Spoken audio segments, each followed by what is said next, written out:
Je n'ai jamais cru aux fantômes, évidemment. Mais pour ma copine, c'était un autre délire. Alors, quand dans la maison il a commencé à avoir des espèces de chuchotements, des grattements sur les murs et des portes, qui se claquaient derrière nous sans courant d'air, elle a pété un câble. Antoine. Antoine. Il faut qu'on fasse quelque chose.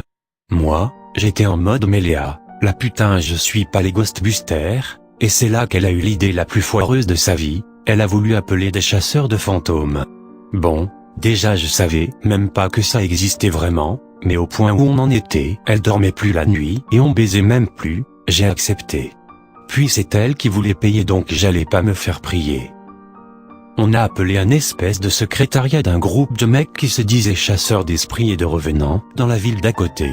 Ils lui ont dit qu'ils venaient le mardi suivant, et qu'ils aimeraient bien qu'elle fasse des recherches sur la maison, en mode s'il y avait déjà eu un suicidé, des trucs comme ça. Moi j'aurais trouvé ça classe, mais après maintes recherches, le seul truc le plus proche de chez nous, c'était un mec qui s'était fait écraser devant la baraque en 1984, ce qui est pas franchement très effrayant. En plus le mec s'appelait Martin, et la légende terrifiante du revenant Martin, ça craignait un peu. Donc pas de succès de ce côté-là, mais Léa insistait. Bref, ils sont arrivés assez tôt le matin, et, après la présentation la plus pathétique et la plus puceau que j'avais jamais vue, nous sommes les chasseurs de fantômes, enchantés. Les trois mecs à casquette ont commencé à chercher divers trucs un peu partout dans la maison, avec des appareils que j'avais jamais vus qui faisaient bip bip. Non seulement après 1 heure de recherche ils avaient rien trouvé du tout, mais en plus les phénomènes que Léa et moi on vivait ne s'étaient pas produits. Bref, pas un gros succès, ce qui m'a franchement conforté dans l'idée que c'était des gros arnaqueurs.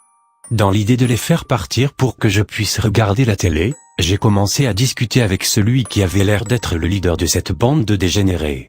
Même s'il avait l'air sympa, mais quand même vachement bizarre, après discussion, je lui ai discrètement glissé l'idée qu'on était pressé, et qu'il fallait qu'ils partent. Ils ont ramassé leurs trucs, et je les ai raccompagnés à la porte avec Léa. J'étais quand même un peu désolé d'avoir fait perdre du temps à ces pauvres gars, alors j'ai tenté de la jouer sympathique avec le leader. S'en est suivi la discussion la plus bizarre que j'ai jamais eue. Et encore désolé hein, on était persuadé qu'il y avait vraiment des trucs. Pas de problème. On a l'habitude des fausses alertes. Il a fait le sourire le plus forcé que j'ai jamais vu, ce qui m'a conforté dans l'idée qu'on leur avait vraiment fait perdre leur temps. J'ai essayé de changer de sujet pour combler le malaise. Vous n'avez pas eu trop de mal à vous garer? Je n'ai pas vu votre camionnette dans la rue. Oh, nous n'en avons pas. Je déteste les voitures.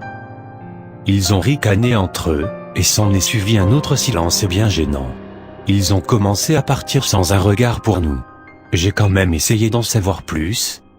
Je peux vous demander votre nom? Il s'est retourné un bref instant, m'a regardé dans les yeux et m'a souri. Martin.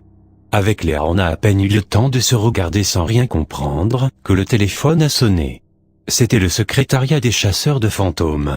Ils nous informaient qu'ils étaient désolés du retard, qu'il y avait des embouteillages sur la route, et qu'ils seraient là dans une petite heure.